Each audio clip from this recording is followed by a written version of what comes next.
संतान की चाह है तो एकादशी के दिन जरूर सुने ये व्रत कथा।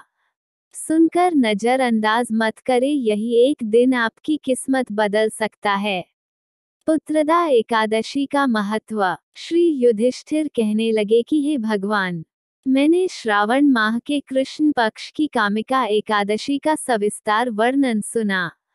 अब आप मुझे श्रावण शुक्ल एकादशी का क्या नाम है, व्रत करने की विधि तथा इसका महात्म्य कृपा करके कहिए। मधुसूदन कहने लगे कि इस एकादशी का नाम पुत्रदा एकादशी है। इस एकादशी को पवित्रा एकादशी भी कहा जाता है। पुत्रदा एकादशी व्रत करने वाले व्यक्ति को पूजा के बाद श्रावण पुत्रदा एकादशी व्रत की कथा जरूर सुननी चाहिए। ऐसा करने से व्रत पूर्ण होता है और मनोकामनाएं पूरी होती हैं। अब आप शांतिपूर्वक इसकी कथा सुनिए। इसके सुनने मात्र से ही वाजपेयी यज्ञ का फल मिलता है। पुत्रदा एकादशी व्रत कथा। द्वापर युग के आरंभ में महिष्मती नाम की एक नगरी थी, जिसमें महीजित नाम का राजा राज्य करता था। लेकिन पुत्रहीन होने के कारण राजा को राज्य सुखदायक नहीं लगता था। उसका मानना था कि जिसके संतान न हो, उसके लिए ये लोक और परलोक दोनों ही दुखदायक होते हैं। पुत्र सुख की प्राप्ति के लिए राजा ने अनेक उपाय किए, परंतु राजा को पुत्र की प्राप्ति नहीं हुई। वृद्धावस्था आती देखकर राजा ने प्रजा के प्रतिनिधियों को बुलाया और कहा, हे प्रजाजनों, मेरे खजाने में अन्याय से उपार्जन किया हुआ धन नहीं है, न मैंने कभी देवताओं तथा ब्राह्मणों का धन छीना है। किसी दूसरे की धरोहर भी मैंने नहीं ली। प्रजा को पुत्र के समान पालता रहा। मैं अपराधियों को पुत्र तथा बांधवों की तरह दंड देता रहा। कभी किसी से घृणा नहीं की, सबको समान माना है। सज्जनों की सदा पूजा करता हूँ। इस प्रकार धर्मयुक्त राज्य करते हुए भी मेरे पुत्र नहीं है, सो मैं अत्यंत दुख पा रहा हूँ। इसका क्या कारण है? राजा महीजित की इस बात को विचारने के लिए मंत्री तथा प्रजा के प्रतिनिधि वन को गए। वहां बड़े बड़े ऋषि मुनियों के दर्शन किए।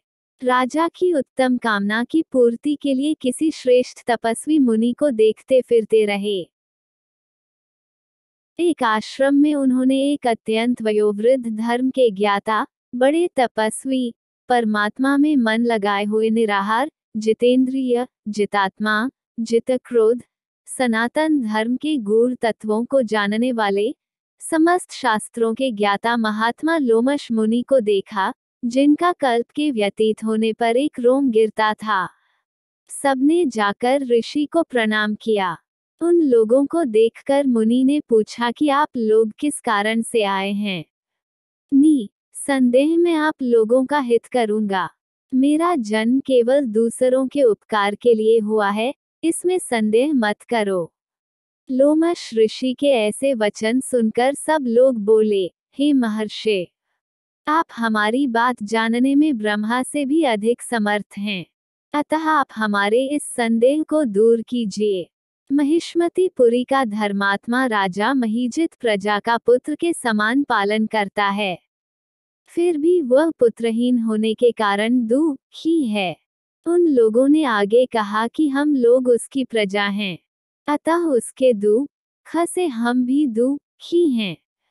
आपके दर्शन से हमें पूर्ण विश्वास है कि हमारा ये संकट अवश्य दूर हो जाएगा, क्योंकि महान पुरुषों के दर्शन मात्र से अनेक कष्ट दूर हो जाते हैं। अब आप कृपा करके राजा के पुत्र होने का उपाय बतलाएं। ये वार्ता सुनकर ऋषि ने थोड़ी देर के लिए नेत्र बंद किए और राजा के पूर्व जन्म का वृतांत जानकर कहने लगे कि यह राजा पूर्व जन्म में एक निर्धन वैश्य था। निर्धन होने के कारण इसने कई बुरे कर्म किए।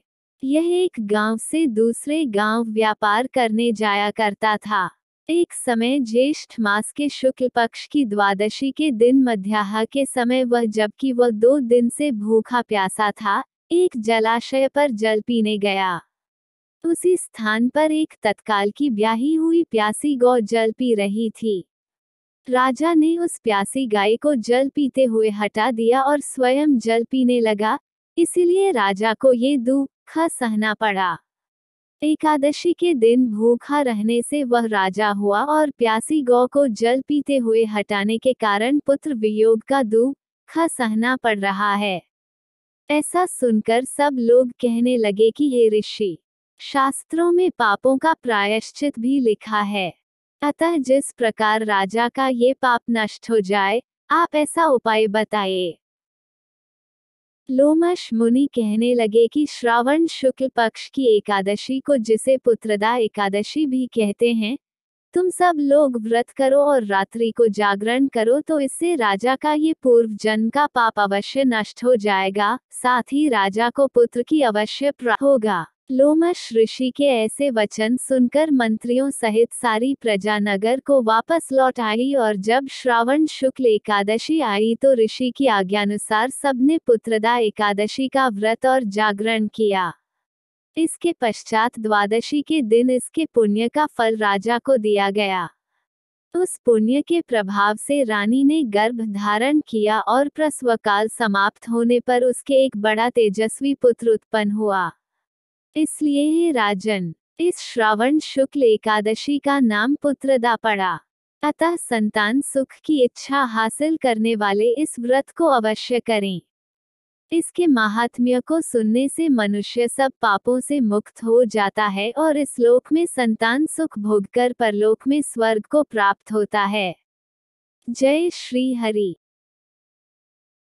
दैनिक जीवन में सफलता पाने के लिए हमारे चैनल को सब्सक्राइब कर ले ताकि हमारी वीडियो आप तक पहुंच सके।